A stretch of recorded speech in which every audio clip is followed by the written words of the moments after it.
Hello, welcome to the Locked On Steelers podcast. I'm your host, Chris Carter. We've got Nick Farabaugh on today. We want to talk about if the Steelers aren't going to go get a bona fide wide receiver 2, which it looks like they may not. They may upgrade wide receiver somehow.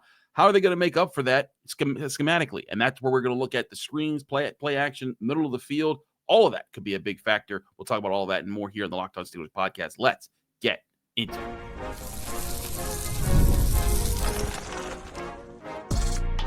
You are Locked On Steelers, your daily Pittsburgh Steelers podcast, part of the Locked On Podcast Network, your team every day.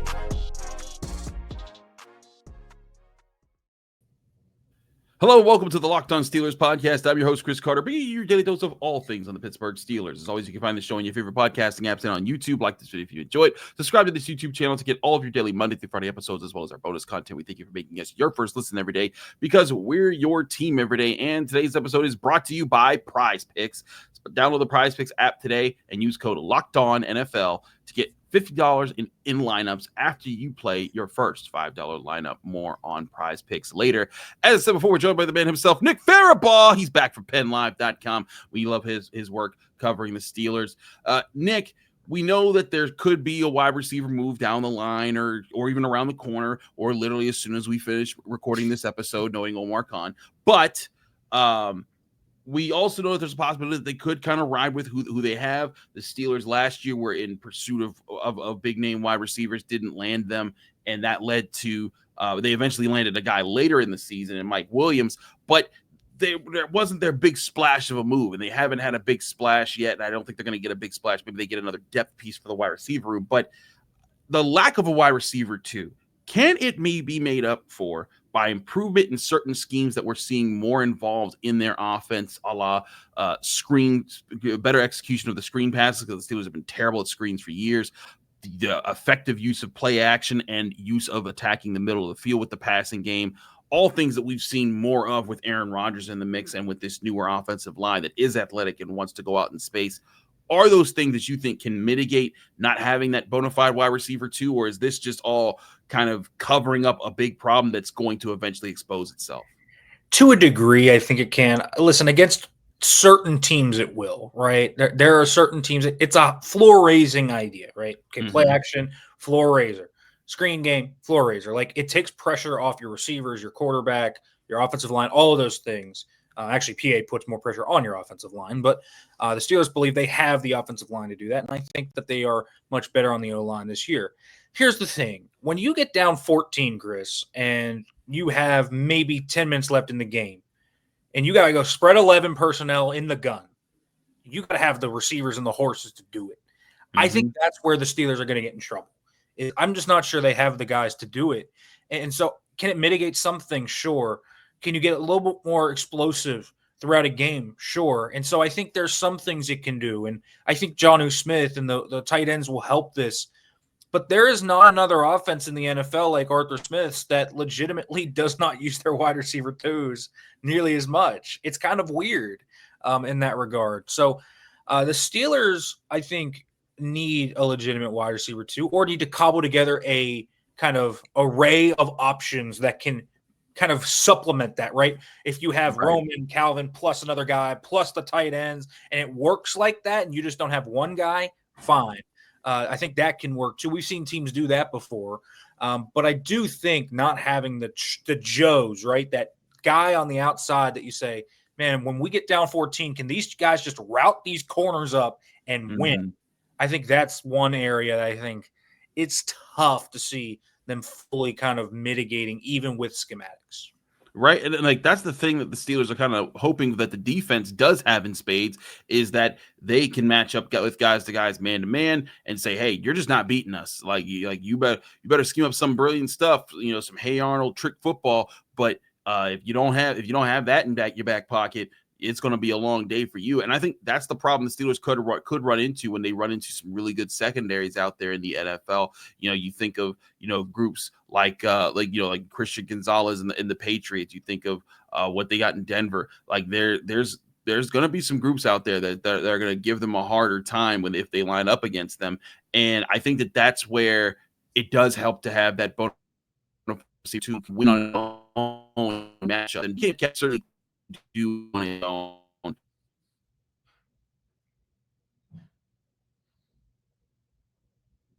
off of that, where they can use their strengths in one area, kind of set up other areas. And that's where DK Metcalf, if no other premier pass catcher emerges and becomes a serious factor, you're then going to be in a position where DK Metcalf is carrying your passing game like George Pickens was.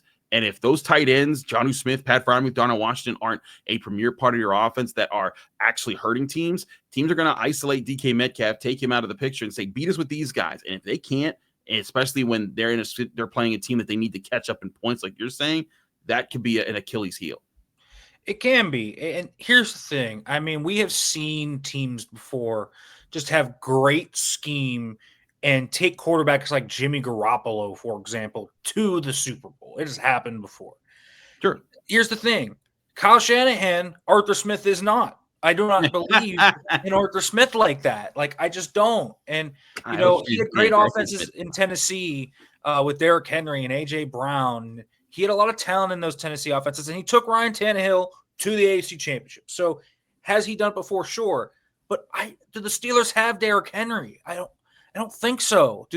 I think that they have really good weapons in terms of the passing game, but you need to have that overwhelming amount of weapons, I feel like, with how Arthur Smith kind of works the game. And so DK Metcalf, they have that Haas X that he needs. There's no doubt they have that. They have a stable of tight ends that you can do a lot of different things with. But as we kind of say, if you do get down, and listen, the defense is great, but they're going to run into a game probably where the offense is going to have to pull the weight and keep them in it. And I just worry if you have the horses in the stable to kind of do that. And I think that is a worry here. And just because you have maybe, play action and more middle of the field and more screens doesn't necessarily mean you're going to be able to overcome that. It's not necessarily against the Jets or the Patriots. It's when you get in the playoffs, and can you keep up with Mahomes and Lamar and Josh Allen and those guys? Right, exactly. Because again, when you're facing the big, and again, this is what's coming down to, right? Like, this team wants to be able to win against some of the big dogs. Like, again, none of us are saying Super Bowl, but if they can get into the playoffs again, and this time they can match up better with one of these better teams that are out there, that's the factor that can win you a playoff game. And they've beaten some of these teams early in seasons. We remember when they beat the eventual Super Bowl bound Bengals early in the season, when they beat the Bills with Josh Allen years ago with old man Ben Roethlisberger, when they've beaten the Ravens several times throughout these. Like, they've had their fair share when they beat the Commanders last year. They've had their fair share of games where they've beaten teams that go far in the playoffs or are heavy favorites in the Super Bowl odds. But doing it late in the season when, you've pulled out a lot of your stops throughout the year to get to this point, to win the games so that you could be in that position, that is something that eventually you do need the talent, the Jimmies and the Joes, as you said earlier, to win over the X's and O's. And the X's and O's can help you. They can be a boost, but at some point, you need to be able to line up in front of a guy and say, I'm just going to beat you mano because I'm better than you. And that's where they have to hope that I think that, that they're able to get to a point where maybe if they can keep a game from getting into a position where they're down 14 points. And I mean, really, Nick, that's been the formula for the past few years. Don't get down deep. If you're down, just keep it close and then try to burst through it and hope that your defense makes some plays in the end. But I think that's the thing here, is the hope that these other concepts in their offense can just be better enough to keep them in those situations and stop them from falling far back like they have in their last few playoff games. You think about down 14 to the Ravens, down 14 to the Bills, down several points to the Chiefs. If they can get in a position where, hey, the offense is good enough to win with, hey, screen passes, if they're better this year, the run game being better, if it's better this year, play action being more efficiently used, hitting the middle part of the field because Aaron Rodgers is throwing there. If those things can lead to that, great. But again, to your point, I think that could be masking over things, and that could help you get by. But eventually, you're going to need to win straight up in some situations. Right, and I also do think the big kind of wins you think about that win in Buffalo. Defense was great in that game. It wasn't an offensive showing. A lot of their Ravens wins, they shut down Lamar and frustrated him, and they just kept that offense at bay while the Steelers offense kind of plodded along. I mean, you remember Kenny Pickett and Najee Harris cooking up to win 15-10? I mean, that was ridiculous. Granted, that was Tyler Huntley, I believe. And then, the one lone exception They kind of did get into a mini shootout last year with Washington. They had some success, but the defense did have some plays in that game too that made a difference. Right. So it's just we haven't really seen a lot of shootouts, against really good teams. We saw them win a shootout against that awful Bengals defense last year in Cincinnati, but we just haven't seen them do it against a really high-level AFC opponent in a while. And wide receiver, not having those wide receivers that can just be really good kind of route runners, guys that can win out of 11. And I just think the offensive philosophy and the play caller in general, if you had substandard receivers, but you had elite play calling, sometimes you can overcome that even in the playoffs. I'm just not sure I believe in Arthur Smith like that. He's a solid OC. I'm not sure he's one of the elite OCs in the game. That's certainly a big question. We'll continue to monitor how the Steelers handle that. I want to switch to the defense next segment and talk about slot cornerback, because slot cornerback for the longest time was just a meh part of the defense. This year, it seems to be a bigger part and even a crucial part to what they're doing. We'll talk about that and how things are changing here on the Locked On Steelers podcast. Chris Carter and Nick Farabaugh, stick with us. We'll be right back. But first, I want to remind you this show is brought to you by Prize Picks, the daily fantasy platform that lets you turn your football predictions into real rewards. Preseason is already heating up, and college football isn't far behind. Whether you've got your eye on big-name quarterbacks or breakout running backs, Prize Picks makes it easy to get in the game. For this weekend, Prize Picks is offering major discounts. For major discount number one, Avery Johnson max discount, over half a passing yard. Dak Prescott major discount, over half a passing yard. If you're excited for some key Steelers, DK Metcalf is one player that I would look for to overperform this year with Aaron Rodgers as the quarterback and as the team's pure number one wide receiver. Prize Picks is simple to play. Just pick more or less on 2 to 6 player stat projections. If you get your picks right, you can cash in and win up to 2,000 times your money. The flex play option is a total game changer. Even when your picks misses, you can still double up your money. Prize Picks puts their members first, so all withdrawals are fast, safe, and secure. Download the Prize Picks app today and use code LOCKEDONNFL to get $50 lineups if after you play your first $5 lineup. That's code LOCKEDONNFL to get $50 lineups after you play your first $5 lineup at Prize Picks. Run your game.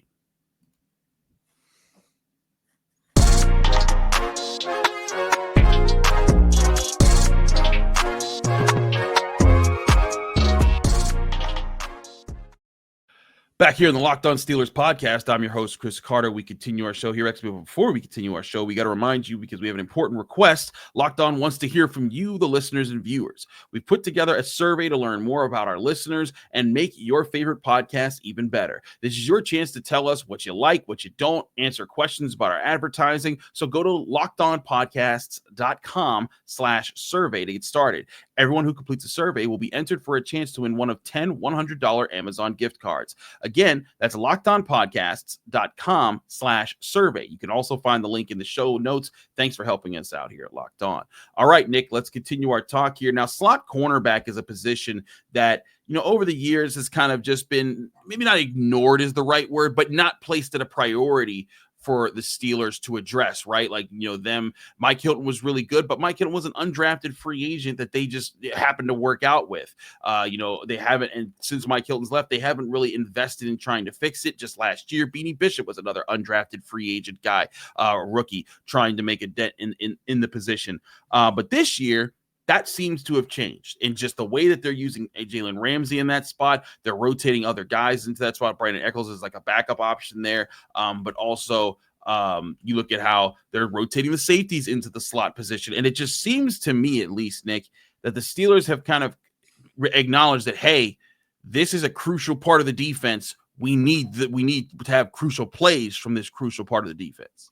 It's such an important just role in defensive football nowadays and what you do schematically.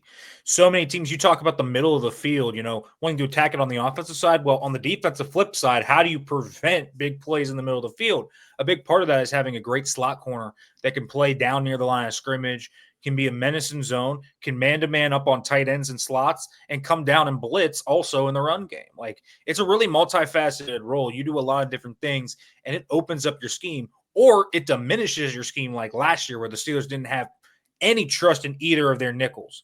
And you saw with Cam Sutton and Beanie Bishop, they lacked trust. They played a lot of basic zones.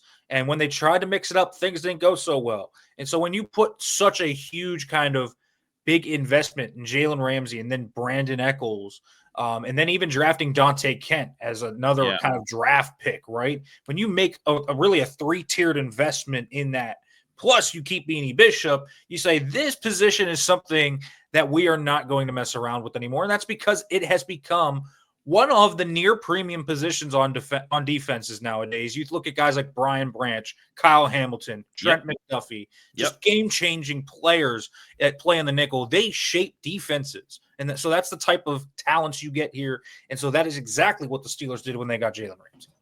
And look, I still think the best and most important position is the outside cornerback when it comes to that spot. But you can't ignore the importance of the slot role because of what teams are trying to do to get open, because slot can help you in so many different ways. And also with the things that the Steelers want to do on defense, they want to blitz more. They want to disguise coverages.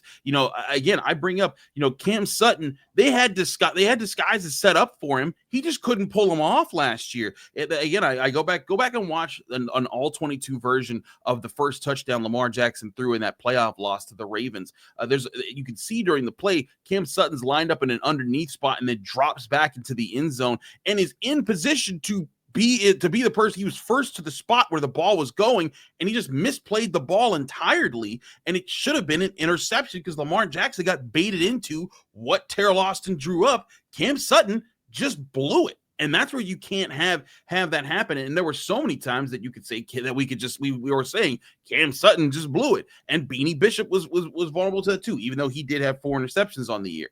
And that's where I think that they realized, look, this is a weakness for us. And it can be a vital strength that changes games. We have to invest in it. And I think that investment is a big deal, and they're making it a bigger deal for 2025. And that could help with the results in the long run of what this defense wants to be. Yeah, the other issue, when we talk about Cam Sutton, wasn't just, the zone coverage IQ part was a real shock because that's kind of been his strength, but he just couldn't run last year anymore. Yeah. The speed was gone. And with Beanie just naturally struggled in man-to-man. It was just something guys kind of out physicaled him at the catch point due to his size. We saw some stuff like that just pop up throughout the year. And so when you get a guy like Jalen Ramsey, who is a unique type of slot corner, 6'1", 220 maybe around there. He's a big slot corner. He gives you something different there. Even with Echols, you got a kind of a bulkier slot corner. He's a little smaller than Ramsey, but you got that type of slot. And so what you can do in the slot when you have these types of players is you can do different blitzes. You can do different disguises. You can mix up the pre-snap to post-snap stuff. And all great defensive coordinators that try and do a lot of fun stuff and aren't just kind of filled into one philosophy have a slot corner they can trust to do things because it mixes so many different things up for quarterbacks pre-snap. You're so close to the line of scrimmage that a slot corner can do so many different things. Really, if you're a slot corner, I remember when Mike Hilton was here, they would use him as a pseudo Sam linebacker sometime. And while the Steelers never ran a 4-3, some of those nickel looks, if you look back on it, it had some of that, had some 3-3-5 elements in there. And so a lot of different things that the Steelers can do with their slots just opens up the cachet for what they can do schematically. And so it is a necessary thing to put in the investment in that slot corner position. And it's a thing that I think could pay off when they start playing these teams, because again, they want to disguise things up in this defense. They want to be aggressive in what they do. And so part of the aggression is saying like, hey, you know what? We can line up with guys across the board and say, it is man coverage. Beat us. And I think that's where that's where if you're looking at a comparison to last year, they couldn't say that. Like you said, when Beanie Bishop was in there, he couldn't keep up with guys one-on-one. When Cam Sutton was there, he couldn't keep up with guys one-on-one. And then that's even if Joey Porter and the outside guys, Dante Jackson and whoever else was out there at the time, even if they did, they were getting cooked over the middle sometimes. And that's just something that the Steelers want to take away this year. Even if they're getting cooked is just for 3 or 4 yards at times, it's giving up those quick passes that negate the chances for TJ Watt, Alex Highsmith, Cam Hayward, and the pass rushers to get home. Because if teams are getting the ball out so quick, that's a problem. So when you have a slot, a high-level slot guy on top of everything else you do, it's making it that much harder on teams to find their quick open guy in tight situations, and they have to hold on to the ball. You hold on to the ball more, you get more sacks. You get sacks more, and that's why whenever you hear these guys talk about it, they say coverage and pressure work hand in hand. You need good coverage to get good pressure. You need good pressure to help with the coverage sometimes. Yeah, and it's hard if you're playing, a bunch of cover 1 or cover 3 stuff the Steelers did last year. When you're playing spot drop cover 3 in a zone, teams just know how to beat that very quickly. It does mitigate your pass rush. And, playing man-to-man when you might even have Ramsey pressed up in the slot just to give them that extra half second, just to give Alex Highsmith, TJ Watt, Cam Hayward, and these other guys a little bit more time to get to the quarterback. Like, that makes such a difference. And when you think about, back in the day when Keith Butler was DC, certainly he had many flaws in his scheme and his ideas. Sure. But what he did was, he made up for the lack of man coverage stuff by blitzing and kind of getting quick pressures. Heat. So, right. It was heat. You think about like Todd Bowles with the Bucs. They just send the house at you. Everybody. Yep. And so the Steelers aren't going to do that. But what they're going to do instead is they're going to man-to-man up on you, and they're going to say, all right, we don't think you can beat our corners. And by the time you might be ready to throw and might have routed these guys up, well, there's TJ Watt in your lap. And that's going to be what the entire philosophy is. And it's probably going to be one that's really successful because they have really good talent up front, and they have better talent on the back end than they've had probably since 2019, 2020, somewhere around there probably. It's going to be really exciting to see that stuff play out in real live games. It's another thing that I'm really excited to see. Well, one thing that we did see on Wednesday at practice was the practice squad and who made it. We'll go over the practice squad list and other things to be looking at there as far as other things that could be coming down the line with other roster moves. All that here on the Locked On Steelers podcast. Chris Carter, Nick Farabaugh. Stick with us. We'll be right back. But first, I want to remind you this show is also brought to you by Rougiette. Guys, you've probably heard of Viagra or Cialis. Maybe you've even tried them. But if you're looking for something beyond the usual pill, it's time to meet Rougiette Ready. Rougiette Ready is a next-gen prescription treatment designed to amplify arousal in the brain and boost your blood flow. Unlike the usual pills that can take hours, Rougiette's 3-in-1 formula dissolves under your tongue and kicks in fast, on average just 15 minutes. Effects can last up to 36 hours, so you can stay confident and in control when the moment is right. If traditional options haven't worked, Rougiette might be the answer. Over 150,000 men have already made the switch. So head to Rougiette.com/LockedOnNFL and use code LockedOnNFL. You'll get 15% off today. That's RUGIET.com/LockedOnNFL. Use promo code LockedOnNFL for 15% off. Individual results may vary with prescription treatment. Compounded drugs are permitted to be prescribed under federal law, but are not FDA approved and do not undergo FDA safety, effectiveness, and manufacturing review. Please visit the Rougiette website for full safety information. We're also brought to you by FanDuel. The NFL season is almost here, and FanDuel is making sure you're ready for the kickoff with a can't-miss offer. Right now, new customers can bet just $5 and if your bet wins, you'll get $300 back in bonus bets to use across the app. I love using FanDuel because it fits however you like to bet, player props, building a same game parlay, or even jumping in live as the action unfolds. It makes every game more exciting, whether you're watching your team or just keeping an eye on your fantasy lineup. It's quick, easy, and the best way to add a little more energy to Sundays. So, are you ready to play? Download the FanDuel app now by visiting FanDuel.com to get started. That's FanDuel.com to place your first $5 bet today.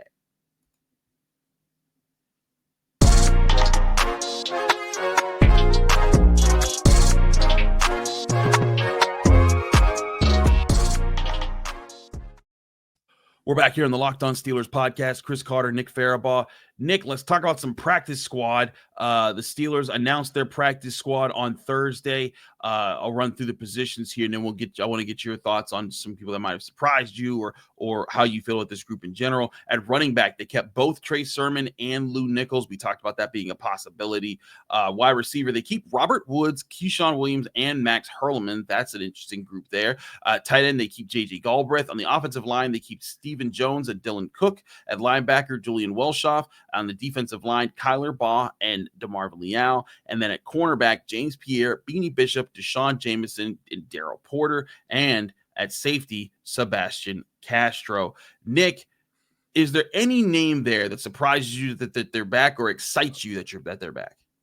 None of them surprised me that they're back. It's interesting that they filled 16 spots with guys that they had in their camp. All guys that yeah, exactly. Really speaks to the depth they liked on their 90 man. I think that is something to think about there. Excites me. I mean, I like, guys, I think Hurleman and Keyshawn Williams had really good camps. I like some of what they can do. If like Calvin Austin got hurt for an extended period of time, Keyshawn Williams is a very nice punt returner, wide receiver 5 type that I think can fit. I like his game. Little surprised Iku Leota isn't back. Maybe he will be number 17.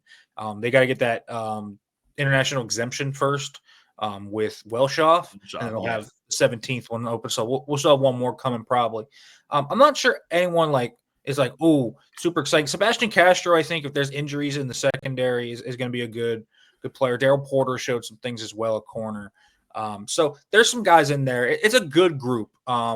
It's a good, solid group. Trey Sermon, Lou Nichols, good depth as well in the PS for running backs if you get injuries. So, yeah, I mean, it's a solid group, and they didn't have to go outside the org this year to get those guys.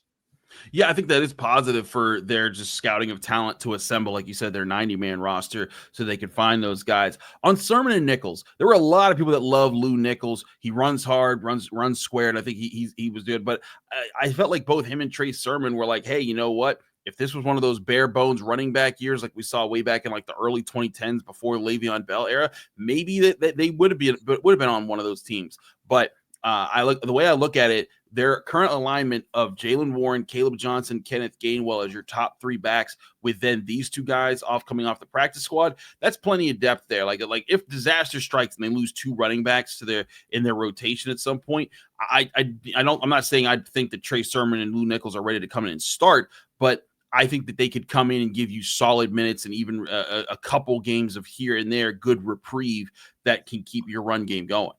Much better than Jonathan Ward and Aaron Shamklin. I'll say that. I feel much better about that room than I did last year.